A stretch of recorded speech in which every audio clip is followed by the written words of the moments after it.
కీర్తిశేషులు జలగం వెంగళరావు గారి 25వ వర్ధంతిని వెనబల్లి మండల కేంద్రం వియ్యం బంజర్లో అన్ని గ్రామ పంచాయతీల ప్రజల యొక్క సమక్షంలో ఘనంగా నివాళులర్పించడం జరుగుతుంది. వెంగళరావు గారు కష్టాలు కన్నీళ్లు అనుభవించిన పల్లె నుంచి ఢిల్లీకి ఎదిగినటువంటి ప్రజాప్రతినిధి, ప్రజానాయకుడు. జిల్లాలో జిల్లా పరిషత్ చైర్మన్ దగ్గర నుండి రాష్ట్ర పరిశ్రమల మంత్రి, హోంమంత్రి, ముఖ్యమంత్రిగా, కేంద్ర పరిశ్రమల మంత్రిగా పనిచేసి ఈ జిల్లాని పట్టంలో రాజకీయ పట్టంలో నిలిపినటువంటి వ్యక్తి. కాంగ్రెస్ పార్టీ ద్వారా రాజకీయాలు చేసి అంచెలంచెలుగా ఎదిగి తన యొక్క కీర్తి ప్రతిష్టలతో పాటు ప్రజా సమస్యలను పరిష్కరించడంలో అగ్రభాగాన నిలబడినటువంటి వ్యక్తి శ్రీ జలగం వెంగళరావు గారు. ఖమ్మం జిల్లాలో పులులు తిరిగే స్థలాన్ని ప్రజలు తిరిగేలా చేశానని, నాగార్జున సాగర్ నీళ్లల్లో నా నీడ కనపడుతుందని, తినే పళ్ళెంలో నా బొమ్మ కనపడుతుందని చెప్పినటువంటి ధీటైన ధైర్యమైన నాయకుడు వెంగళరావు గారు. అదేవిధంగా రాజకీయాలలో ఎందరు ఏకమైన వెంగళరావుని ఏమీ చేయలేరని ఒక 23 దశాబ్దాల కింద రాజకీయ సవాల్ని విసిరినటువంటి రాజకీయ దురంధరుడు.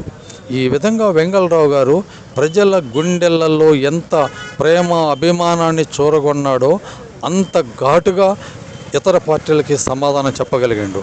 నాగార్జున సాగర్ కాలువ ఏర్పాటు కానీ, అదేవిధంగా సేలం సాగర్ కానీ, మూకమావుడు ప్రాజెక్టు కానీ, లంకాసాగర్ ప్రాజెక్టు కానీ, రాతోని ప్రాజెక్టు కానీ, అదేవిధంగా పెదవాగు ప్రాజెక్టు కానీ అనేక ప్రాజెక్టులు రూపకల్పన చేసి ఖమ్మం జిల్లా ప్రజల యొక్క ఆకలి దప్పికలు తీర్చడానికి ప్రయత్నం చేసిండు.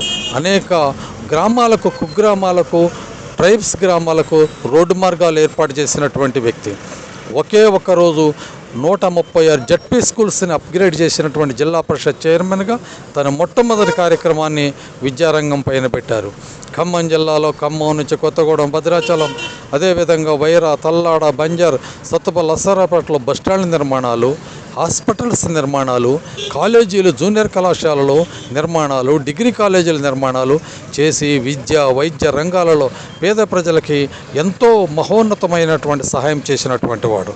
కాలువల ద్వారా, ప్రాజెక్టుల ద్వారా, చెరువుల ద్వారా నిర్మించటం వలన ప్రజల యొక్క ఆకలి దప్పికలు తీర్చి కరువు కాటకాల నుంచి ప్రజలకు తినడానికి ఆహారాన్ని అందించడానికి తను చేసినటువంటి కృషిని వినలేనటువంటిది. అదేవిధంగా ఈ జిల్లాలోనే కాకుండా రాష్ట్రంలో అనేక 3 Kakatiya university Warangal, Nagarjuna university Guntur, Krishnadevaraya university Anantapuram, Padmavathi university తిరుపతిలో 4 యూనివర్సిటీలు ఏర్పాటు చేసిండు. హైదరాబాదులో సెంట్రల్ యూనివర్సిటీని ఆ రోజులలో కేంద్రం అడగగానే స్థలం ఇచ్చి 100 ఎకరాలు అడిగితే 350 ఎకరాలు ఇచ్చినటువంటి గొప్ప వ్యక్తి. అదేవిధంగా ఖమ్మం జిల్లా చరిత్రలో భద్రాచలంలో paper board, heavy water plant, KTPS ఇవన్నీ అట్లాంటి మహానుభావుడిని మనము వచ్చే నాయకులను కూడా అడగాలి. వెంగళరావు గారు లాగా మీరు అభివృద్ధి చేయండి, చేస్తేనే మీకు మేము పూర్తిగా ప్రోత్సాహం ఇస్తాం. ఆ రోజు వెంగళరావు గారికి ఎట్లయితే మేము ప్రోత్సాహం ఇచ్చామో మీకు కూడా అదే విధంగా ఇస్తాము. అట్లా అభివృద్ధి చేయండి అని ప్రశ్నించాలి. కానీ డబ్బుతోని రాజకీయాలు, ఓట్లతోని రాజకీయాలు, నోట్లతోని రాజకీయాలు ఆ రోజు జరగలేదు. కాబట్టే ప్రజాప్రతినిధులందరూ కూడా నీతి నిజాయితీ కట్టబడ్డారు, కష్టపడి పనిచేశారే కనుక వెంగళరావు గారి పేరు చిరస్థాయిగా ముఖ్యమంత్రిగా, కేంద్ర పరిశ్రమల మంత్రిగా చేసినటువంటి శక్తి ఈ భారతదేశంలోనే మంచి పరిపాలన దక్షుడిగా పేరు తెచ్చుకున్నటువంటి వ్యక్తి. వారి టైంలోనే అనేక ఉద్యమాలు, తెలంగాణ, ఆంధ్ర ఉద్యమాలు కూడా వచ్చినాయి. అవన్నీ కూడా ప్రజలు చిరస్మరణీయంగా గుర్తుంచుకునేటటువంటిది. అభివృద్ధి ఒక పక్కన, పరిపాలన దక్షత ఒక పక్కన చేస్తూనే రాజకీయాలు మరో పక్కన నిర్వహించినటువంటి వ్యక్తి జలగం వెంగళరావు గారు. ఆ విధంగానే ఒక 5.5 దశాబ్దాల పాటు జలగం కుటుంబం ఖమ్మం జిల్లా రాజకీయాలలో కొనసాగింది. వారి కుమారులు కూడా అనేక ఎమ్మెల్యేలుగా, మంత్రులుగా పనిచేశారు. ఢిల్లీ వరకు వాళ్ళ సోదరుడు కూడా 2 సార్లు పార్లమెంటు సభ్యుడు కొండలరావు గారు, వెంగళరావు గారు పనిచేశారు. ఇది మన ఈనాటి తరం అలాంటి వ్యక్తుల్ని గుర్తుంచుకోవాలి, మననం చేసుకోవాలి, మంచి వ్యక్తుల యొక్క పరిపాలనని ఆదర్శవంతంగా తీసుకోవాలని హృదయపూర్వకంగా కోరుతూ అనేక మంది హాజరైనటువంటి అన్ని గ్రామాల ప్రజలకు ఒకసారి ఈ రోజున శుభాకాంక్షలు తెలియజేస్తూ వెంగళరావు గారికి మరొకసారి శ్రద్ధాంజలి ఘటిస్తూ సెలవు తీసుకుంటాం. జలగం వెంగళరావు నాయకత్వం, సర్దార్ జలగం వెంగళరావు గారికి. వెంగళరావు గారికి, వెంగళరావు గారికి, సర్దార్ జలగం వెంగళరావు గారికి. జోహార్ సర్దార్ జలగం వెంగళరావు గారికి, జోహార్ సర్దార్ జలగం వెంగళరావు గారికి, జోహార్ సర్దార్ జలగం వెంగళరావు గారికి.